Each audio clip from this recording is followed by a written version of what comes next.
Welcome to the Urban Future Competition launch. We are launching this competition for smart cities, smart grid, and clean energy. I want you to know, before I tell you about the competition, just exactly who we are and what we do here. Urban Future Lab is the overarching umbrella housed as part of Tendon School of Engineering, where we have the PowerBridge Proof of Concept Center. We have the Clean Start programs where career changers can learn about the clean energy sector. And of course, we house the Acre Incubator, which is why we're here today. Companies here benefit from our affiliation with NYU Tandon because every company gets an intern paid for by NYU Tandon or one of the NYU other programs. NYU is our sponsor. They also benefit from the faculty engagement. We have faculty advisors here. The other benefits of being in the Acre Incubator, I just want to review pretty quickly. We are a business incubator. We have companies with new business models or new technologies that can help the clean energy, smart city, smart grid sector.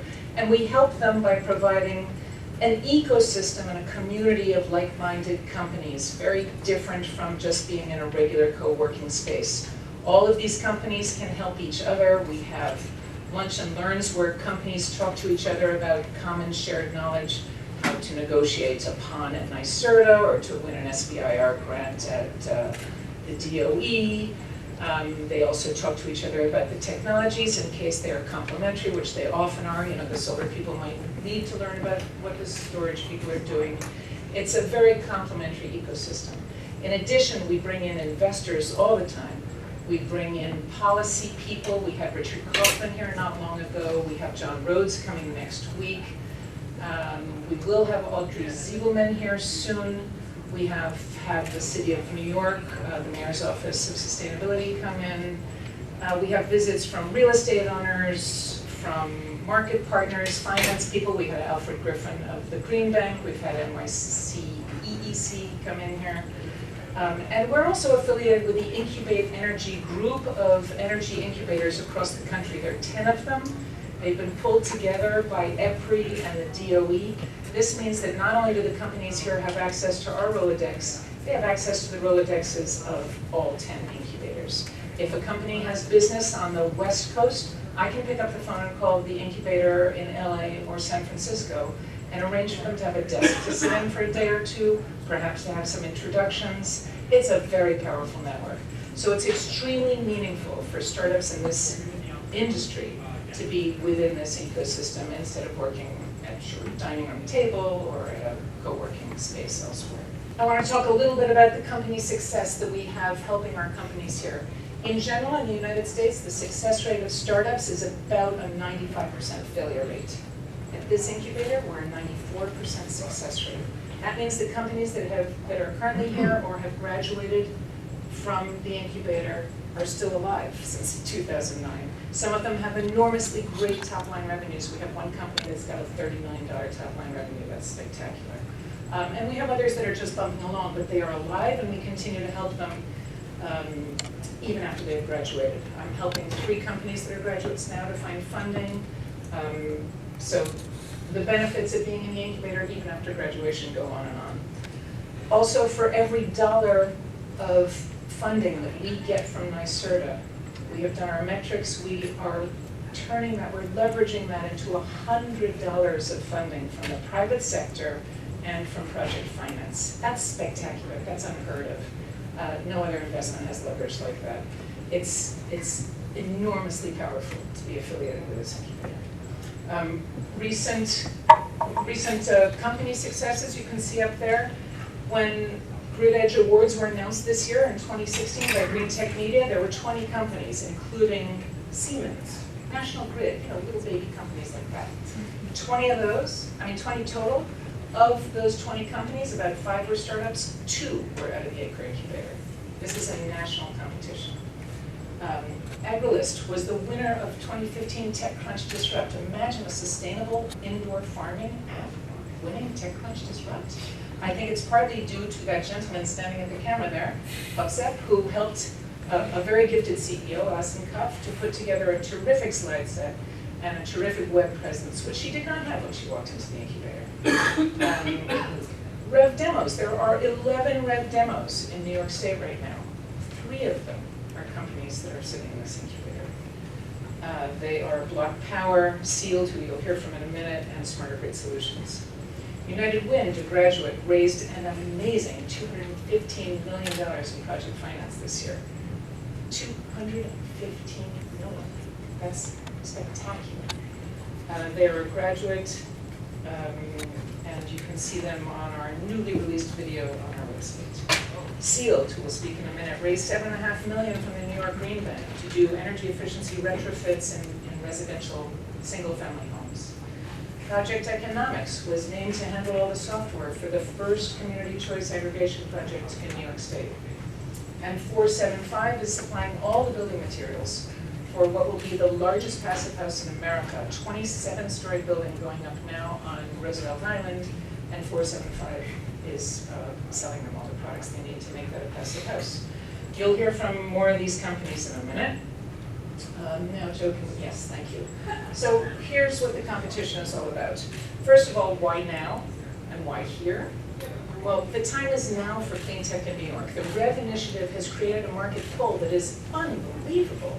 And when you look at the numbers of what's going on in New York now, it rivals any other clean tech market in this country. REV has created 8,000 solar jobs in the last 3 years. There has been a 575% increase in solar installations since REV started. The Clean Energy Fund has pledged to spend $5 billion on improving our energy services. NYPA, their Recharge New York program, they have pledged to spend $34 billion on retrofits and energy efficiency and clean energy. That's a staggering amount of money for our little state, a big state, whatever it is. But the idea is that if you're in the Acre Incubator, you get access to that. We have connections to all of those organizations. Many of the people that I just mentioned who are responsible for that are on our advisory committee, are friends of the incubator in very profound ways. They've been extremely helpful. So, timeline and eligibility. Let's look at the next slide, please. This is, the timeline. Opening today, you will see later this afternoon. We will put this live on the ufl.nyc website. There will be a competition button that you can press to fill out the application. It's a very simple application. It looks like a lot of fields. I think it's 15 or so fields, but it's, name is one of them. And you'll get a lot of publicity because the winners will be announced at the Green Tech Media Awards in September. What else do you need to know? There will be a smart grid category. There will be a smart cities category. I didn't write down on the slides who the jury are, but you might want to know that. In smart city, in each of these I've tried to have an investor, an entrepreneur, and a policy person. In Smart City, we have Lila Preston at Generation Investment Management, that's Al Gore's firm. We have Micah Koch, who's an MD at UrbanX and used to run the New York Prize and used to run this facility. We have David Guilford, formerly of EDC, who is now at Intersection as the Senior Director of Client Strategy. That's on the Smart City track. And Intersection, is the company that's putting Wi-Fi all over New York, making the city smarter and making Wi-Fi available to everyone. On the smart grid side, we will have Daniel Kula, who's an advisor. Actually, David Guilford is also an advisor. We'll have Daniel Kula. He's the Director of Ventures at National Grid, formerly of Rockport, a very gifted investor. Margaret Jolly, who's Director of R&D at Con Ed. Did I see Margaret? Were you there? No. And we have Jun Shimada, a graduate of the incubator. He's the CEO of ThinkEco. He also has very significant top-line revenues this year, which I'm not allowed to share with you. But he has partnerships with the biggest utilities in the country. He's done an amazing job. So that's who the jury will be. Let's look at the next slide. The prizes, as you've probably heard, are $25,000 in cash to each of the one prize in each of the 2 categories. Once we know who the winners are, we will also assign you a mentor who's an industry leader in whatever your field is. So I can't put them up yet, but I promise you we'll be able to find the right person for you. And you'll get, obviously, entrance into the Acre Incubator, which is important. We're not going to give away this money for people who are not coming to the Acre Incubator. it's part of the program that you join the Acre Incubator.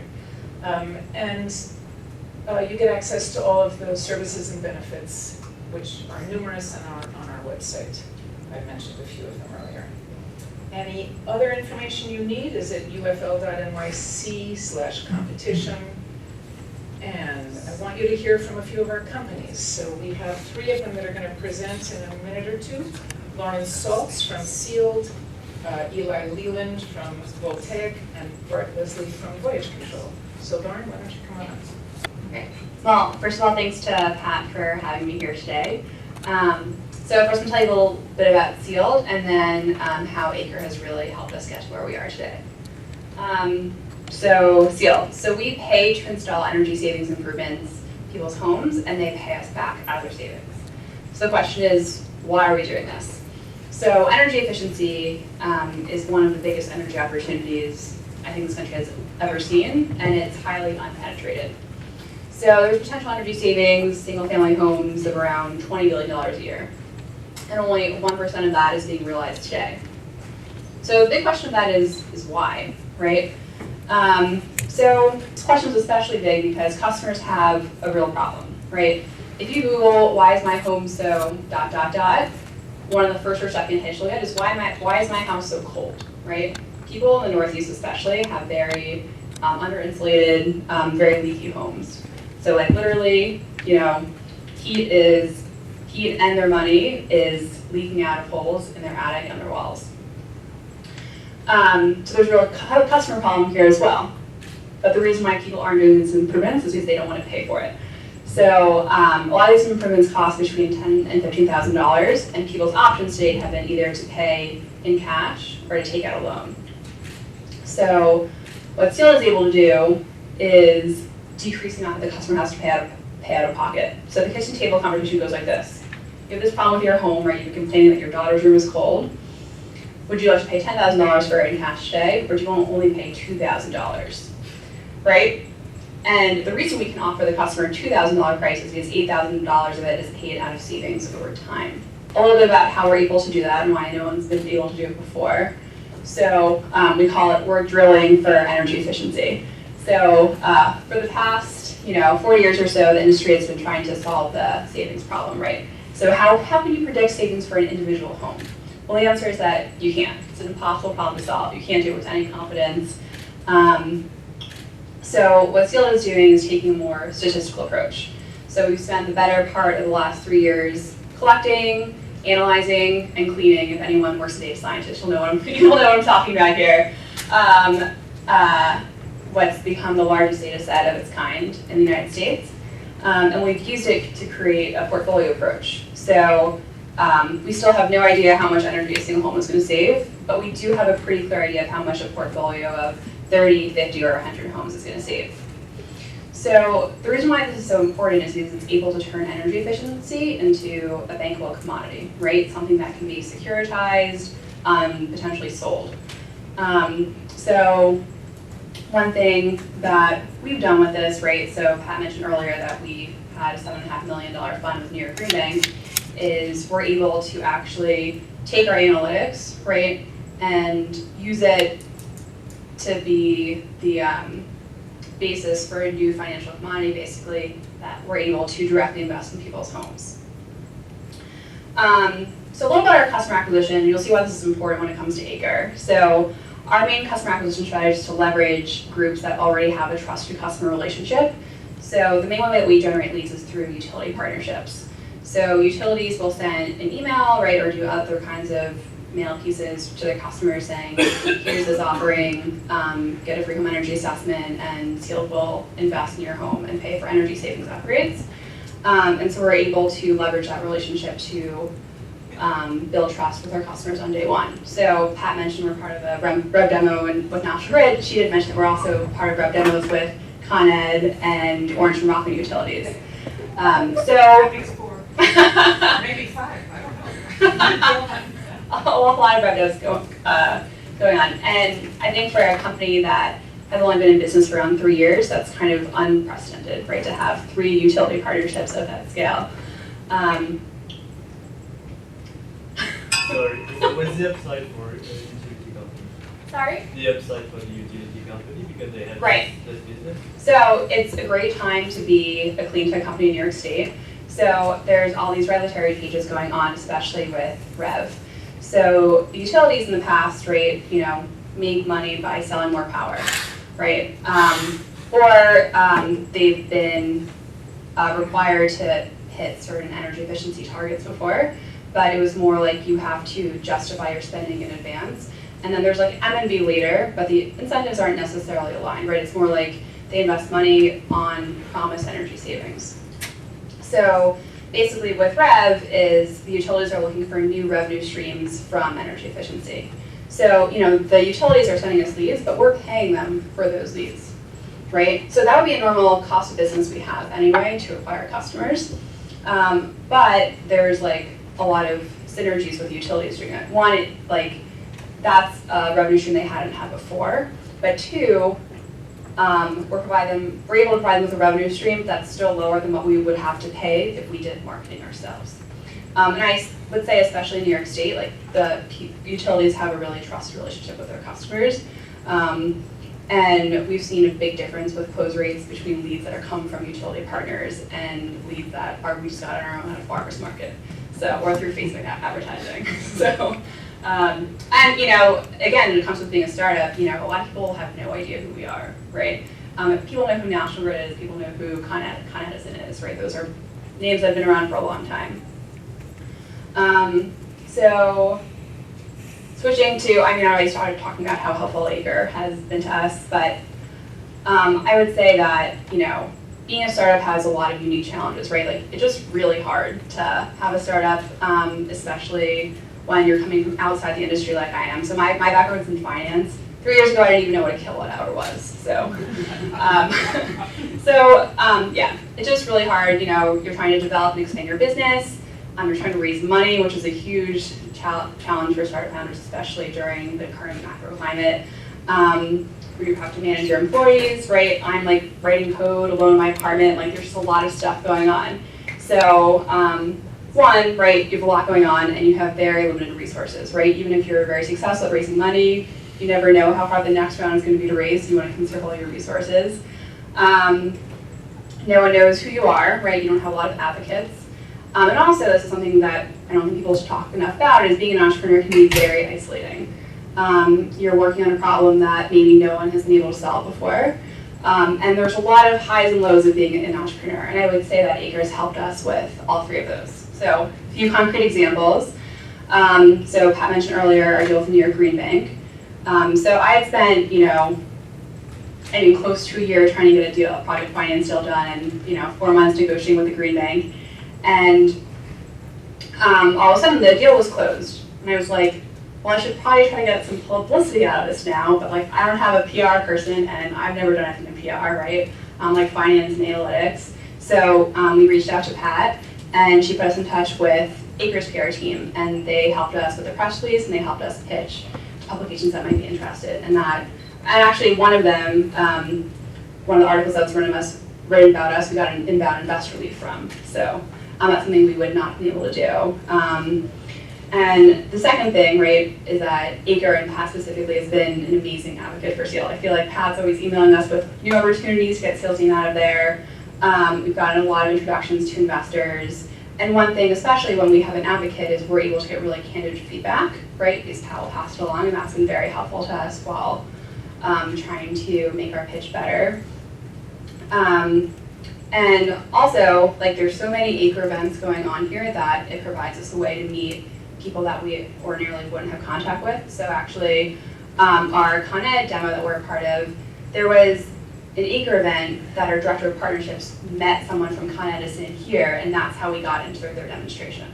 So, and the third thing, right, about being an entrepreneur being very isolating, this is a very unique incubator in the sense that there's co-working space here, but there's also a lot of events, including founder breakfasts, for example, is something that I've found to be very helpful. Clean tech, there's a lot of opportunity here, but can also be a bit of a tough space sometimes. And it's really important to be able to talk to people who have been in your position and frequently have answers to some of the problems that you think are unsolvable. So I think this is a great opportunity for people to be part of this competition, and I can't say enough good things about Acre and Pat specifically.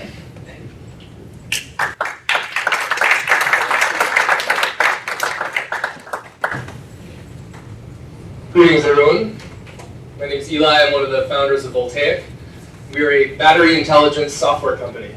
So I'll talk a little bit more about what that means. So I hope I don't have to convince anyone here that batteries represent a major opportunity in the energy economy, both in the kinds of things that we think about in terms of large-scale energy like electric vehicles and grid energy storage, but also across a number of other applications, including consumer devices, medical devices, aerospace, all sorts of different applications.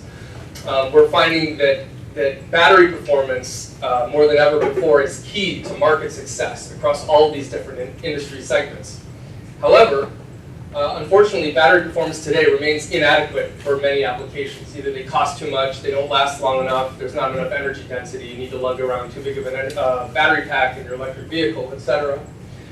Another major problem is that they don't behave predictably and reliably over the long term. So the technologies continue to evolve, the use cases continue to evolve, and ultimately there's too much variability and unpredictability in how these systems perform in order to make them truly bankable and reliable. And these issues really inhibit the growth of some key technology areas that we're all counting on scaling up over the next several years, especially grid energy storage and electric vehicles. So at Voltaic, we're a software company that uses data coming from these batteries to help transform battery performance from a liability into a competitive advantage across all of these different applications. And one thing you'll notice with our little illustrations of different battery applications is that in every one of these cases, the battery is connected to a sensor and connected somehow to the internet. There's some way to get the performance of that device is being measured all the time and usually being recorded and communicated somewhere over the network. So Voltaic is a battery intelligence software platform for the enterprise. And what we do is we collect data from batteries and battery-powered systems across the entire product lifecycle, from early stage R&D through integration engineering, putting batteries into products, manufacturing batteries and doing quality control on them, and then operating these systems out in the real world. And what we're doing in order to bring benefits to our customers and help them transform the battery to competitive advantage, we're bringing them three things. The first one is access. So in collecting all this data in one place and providing some specialized battery analytics and a number of powerful applications to help groups that are doing this kind of engineering work analyze this data, we're giving them unprecedented access. Generally speaking, we're replacing scenarios where a company will have a file server with 10,000 spreadsheets on it representing all the experiments they've done over the last decade. Or even worse, you might have a global company that's got labs spread around the world. Everybody's got their files and things in different formats. So we provide a common access point for all of that data storage and for that entire organization to collaborate across different groups, across different segments of the life cycle. We also offer insight. So baked into our software, we have industry-leading algorithms. Every data point that comes into our platform is analyzed with a number of very powerful battery-specific analytics to reveal a lot more than just top-line sort of current and voltage about what's going on with that battery. And we provide, again powerful tools to access those analytics. And then confidence. So this is something that's really lacking in this industry, is everyone's always under pressure to get their products out under faster and faster development cycles. There's never enough time to, say for a cell phone, you want it to last for a couple of years, but you need to release a new product every 6 months. So inherent in that, there's a conflict around being able to do enough testing to have confidence in how your products can perform over the long term. So in providing this access point, these analytics, and collecting a lot of data that we're using to build predictive models of performance across different chemistries and different applications, we're providing confidence that these companies have not previously had to quickly develop and release and market and operate their battery products. So there's there's a number of different use cases here. I'll just click through them really quickly.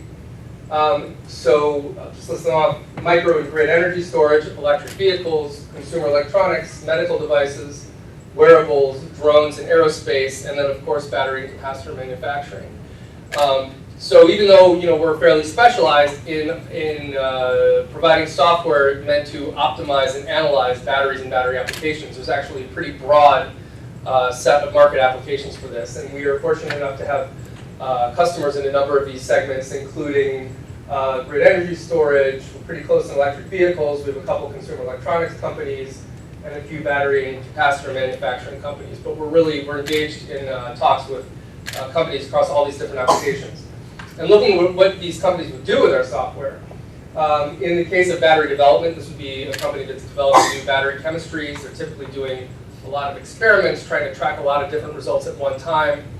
All of that data comes into our platform basically in real time. You can analyze it very quickly and accelerate those development cycles, get your products up faster. Vendor selection is a major concern across a lot of these different industries. So not every company is making their own batteries. A lot of them are taking samples from suppliers and trying to pick which battery is optimal for their products. And that's really right in the wheelhouse of our product, because you can very rapidly acquire and compare all this data and choose the best battery for your application.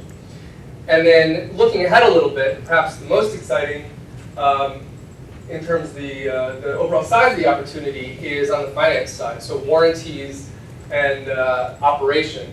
So looking at being able to echo something Lauren said earlier, taking batteries and turning them into a predictable, bankable asset. So one thing that we hope to do is help the energy storage industry affect a similar transformation to what's happened in the solar industry over the last decade or so, where we got to a point where you have reliable financial models. You can put together big project financing and do big things in solar. Well, energy storage isn't there yet, because we don't know how to operate things optimally, and we don't know how they're going to perform. So we're convinced that that predictive analytics of the type that are enabled and provided by our platform are going to be key to helping to affect the transformation. And so yeah, that's this is a little bit about our team. We're hardcore energy and science geeks. Myself and one of my co-founders both have PhDs in energy from Berkeley. Our CTO is a veteran enterprise software guy. We've been filling out our team with both industry expertise and just sort of technical background in advanced degrees in science and engineering, that kind of thing. And then just to talk briefly about our experience at Acre, which has been wonderful. I don't have a lot to add on top of what Lauren said, but I would say, in my experience, this is my first startup, and what I've learned is that the three things that an early stage startup needs is you need money to pay the rent, you need a place to go and do your work, and you need access to people who will help you figure out the questions that you don't know the answers to because you've never done it before. And so Acre has provided us a great home.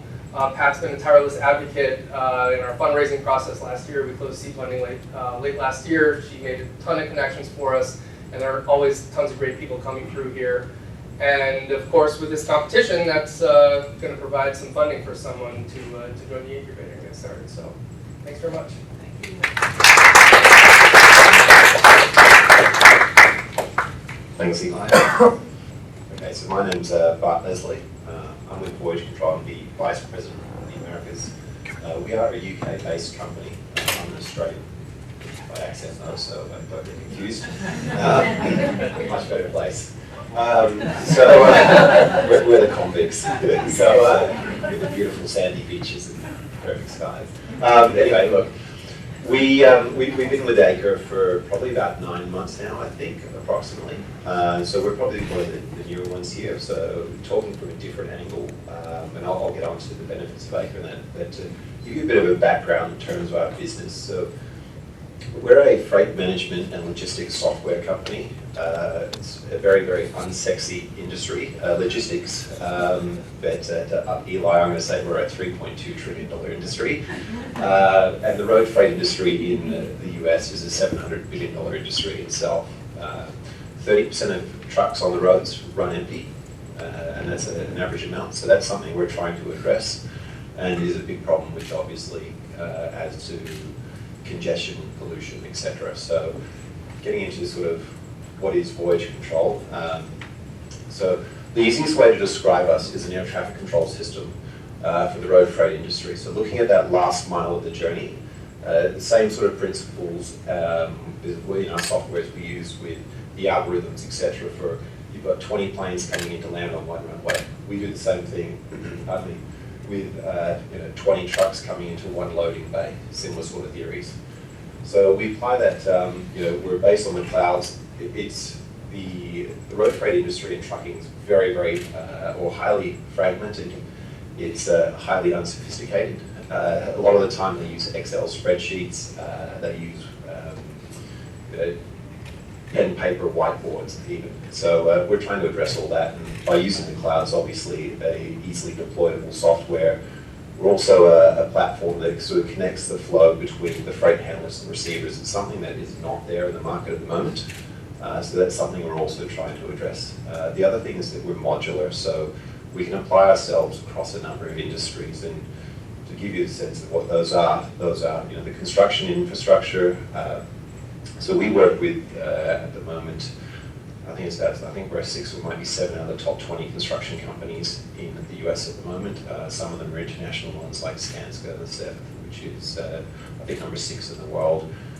For them, they don't have large volumes of deliveries, but it's a fairly complex thing dealing with different build phases, etc. For instance, infrastructure, I was on a phone call earlier today with Lend-Lease. They've got a solar farm that's got, down in Texas, there's 1 million pieces of equipment that are coming in, and they're controlling this all on an Excel spreadsheet at the moment. So it's going to be an interesting one, that one. And it's in the middle of nowhere, so I'm pretty excited to get down there. Ports and airports is another one, ironically selling back into airports, so air traffic control landing sort of theories. Brussels Airport working with their ports.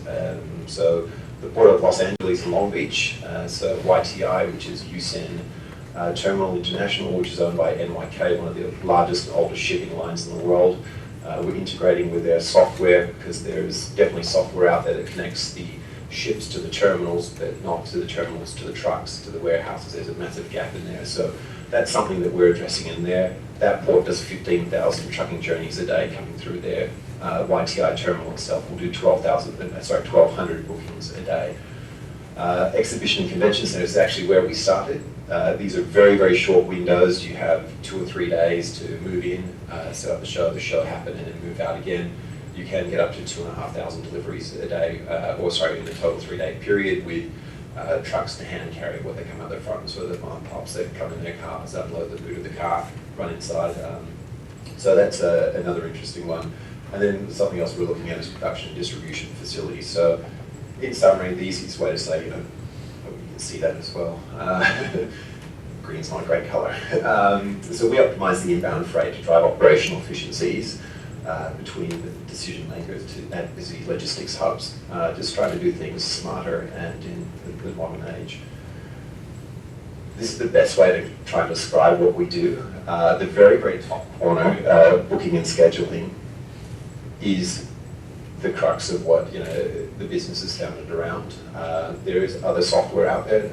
There is booking appointments that you go to see your doctor, your dentist, get your hair cut, but they don't provide what we have across going to the right, the analytics, the route tracking, following trucks, knowing when was their ETA in terms of arrivals, communicating with drivers is amazing. There's software out there that actually emails, and that's the notification. Now, I don't know any truck drivers that read emails while they're making deliveries. So, we've gone through and we've done SMS technology. We've also got a mobile app which sends in-app communications as well. So, most people check those sorts of things when they're at a traffic light or something like that. So we're just trying to work within that.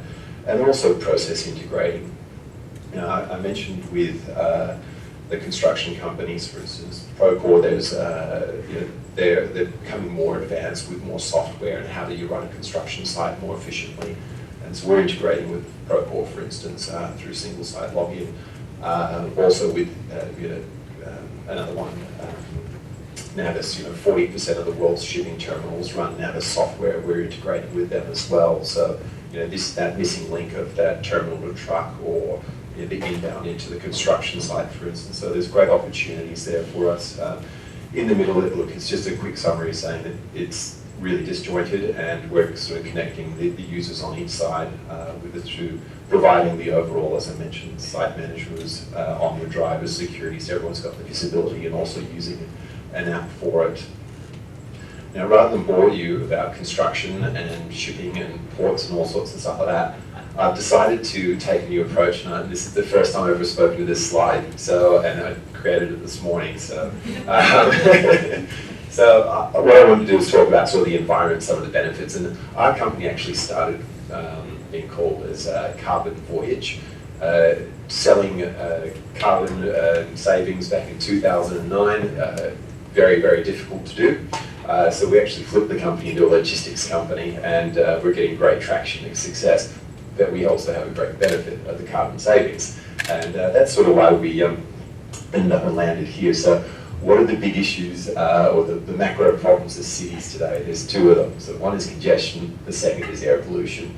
So, and as I mentioned at the very beginning, unsexy and simple, that's what we do. So here's my simple solutions: reduce truck queuing and reduce idling trucks.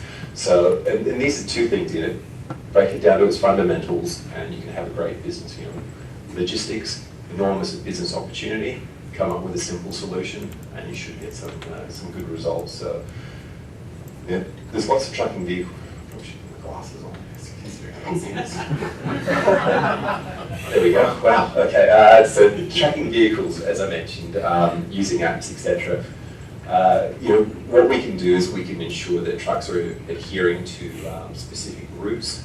Certainly in the city of New York and Manhattan, this is a big issue, and with construction sites as well. I mentioned the queuing trucks. You just can't have trucks queuing in Manhattan. It doesn't happen. And when some of our sites down in Washington, etc., truck drivers get $500 tickets for sitting in the street, and that's a cost that gets passed through to the construction person or the developer. So they're pretty keen to work with us and eliminate these. And the route times as well. Obviously, there are certain sites which you can't access because is there a parade, the Macy's Day Parade or something on. So we actually build this into our software and say that you can't make bookings with certain routes, etc., to get down these routes. We also collect a lot of vehicle journey data, and no one else has been doing this at the moment. Carry on now. Okay, great. So the reason we do this is obviously baseline existing environmental things, so you can know how to improve yourself in the future, and also LEED certification. There's actually no mechanism at the moment, but we are looking at doing is getting innovation credits for construction companies that want to use us, etc., at the ports. We also look at linking up license plate and vehicle data to bookings. And why do we do that? We do that so we can prevent or restrict older vehicles getting off the roads, and also to prevent vehicles fitted with substandard exhaust filters, such as in Manhattan. There's a construction site we're talking with where all trucks must have a Tier 4 EPA filter or better. So we've actually had this database now. When you go to enter that license plate for that truck to make that booking, if it hasn't been pre-approved, you can't make the booking. So we can restrict sorts of things like that. And ultimately, this is what we're really driving for, is capturing journey data to lead to a consolidated and shared journeys. I talked about at the very beginning that 30% of the trucks run empty.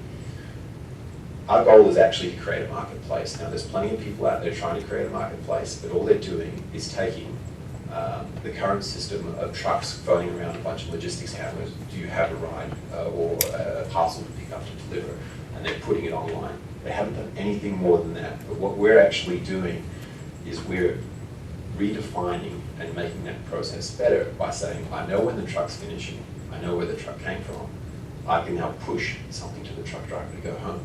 So we've made the marketplace better. So hopefully, Pat will be talking about us in a few years with many, many millions and billions of dollars behind us, hopefully. But that's a quick summary of us. Look, what Lauren and Eli said as well is, fantastic about ACRE. Pat's been invaluable to us as a business coming here. We've really sort of, I've consulted to a couple other startup companies that co-sharing or co-workplaces.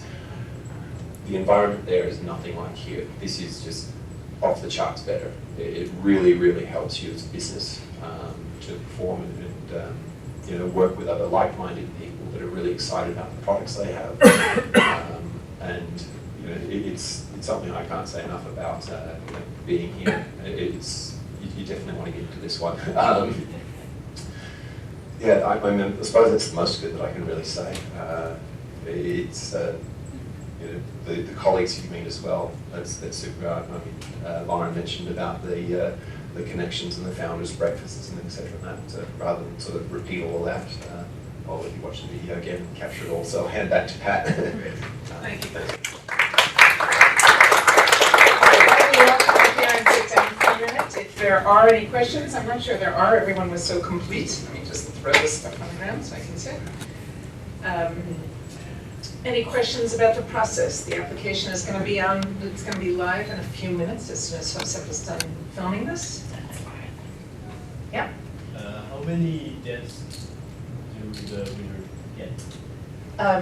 The desks will be allocated based on each company's needs.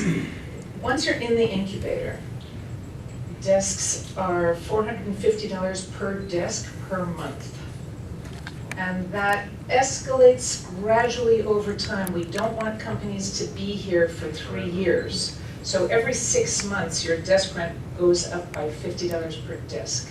So that by the time you've been here 2 years, you start to feel economic pressure about leaving because it would be cheaper for you to be somewhere else. So that's how we create space. That's how it works. Anything else? Yeah. What stage are you looking for in the startup? So we are not a proof of concept center. It's not an extremely early stage. We like to see companies have top line revenues and customers and be de-risked. We will look very carefully at what's going on in your business. In some cases, that might not be absolutely necessary, but we need to understand that there is a market, that you have a proven product, that you have done this before, and that you have customers we can talk to who say to us, yeah, that person actually did what they said they were going to do, or there was a problem and they fixed it. It helps us to gauge how reliable you are as a company for you to have already had a few customers. It doesn't have to be a lot, and absolutely you don't have to be profitable. But we like to see that you have a customer or two. Others? Good. Well, we'll all be here if you want to talk to anyone. We're around, and you can have some refreshments and talk to each other. It's always good to network. That's part of what we do here. So thank you all very much for coming, and I hope you'll apply. Thank you. Take care.